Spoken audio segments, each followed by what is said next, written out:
करून थोडंसं पाणी देऊ? हा, थोडं पाणी घेता का?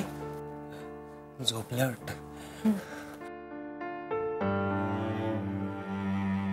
आकृती, आकृती, मैत्री मॅडम बोलत आहेत बघा. मी आहे इकडे.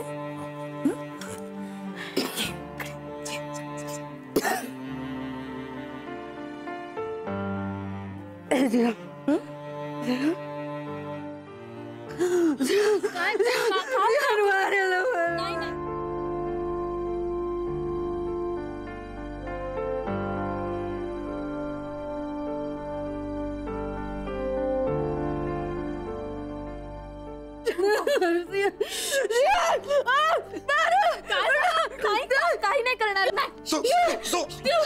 शांत झालाय बघ. गेला तो, गेला तो. हा गेला तो, गेला तो, गेला गेला. शांत. घाबरायचं नाही आता. पराग मामा. अच्छा पाहुणोजी, नाही तुम्ही तुमच्या कार्यास किती तत्पर आहात किंवा कर्तव्यदक्ष आहात हे मी जाणतोच, परंतु असंच एक विचारायला म्हणून की काही संशयास्पद हालचाल काही जाणवली तुम्हाला इथे? नाही नाही नाही, मग थोडं बहुत काही की आतून बाहेर किंवा बाहेरून आत असं कोणी माणसांची काही हे? एक तो सत्संगवाला माणूस गेला आणि एक डॉक्टरांनी पाठवलेला गेला. हा, अरे कोण सत्संगवाला? कोण? अच्छा, त्याचं सेक्स लाईफ उत्तम होतं का? हो हो. हा, म्हणजे आपला विकी शितोळे. हा, शितोळे शितोळे. हा. आणि हा कोण? अरे एमआर कोण? तो डॉक्टरांनी पाठवलेला. अरे कुठल्या डॉक्टरने पाठवलेलं एमआर आपल्याला? शर्मा नावाचा. अरे शर्मा काय संबंध? हा. असा कोणीच माणूस? अरे ए बा. अरे हा जियाने. अरे हे आदिल, ऐके आपण पहिले तू डॉक्टरने जाऊन बोलव. अहो मामा हा जियाने याचा लाग पहिल्यांदा. मला काय माहित. गोळ्या दे. या गोळ्या फक्त घ्या 4 वेळा दिवसातून 4. इमर्जन्सी आहे, जातो.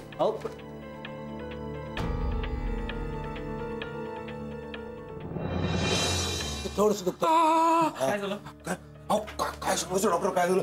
अहो तो जियान आला होता. जियान एमआरच्या वेशामध्ये आला होता आणि त्याच्या हातात बंदूक होती. बंदूक. त्याने मला अशी बुक्की हाणली ना, गचकन नाक फुटलं सगळं आणि आकृतीचा काळा तापत होता. काय? हो.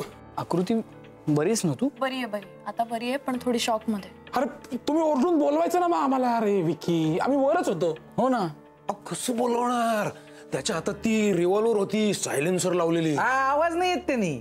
तो तीच म्हणाला, इसका आवाज नाही आएगा, आवाज मत करो. मग कसं बोलणार ना आम्ही?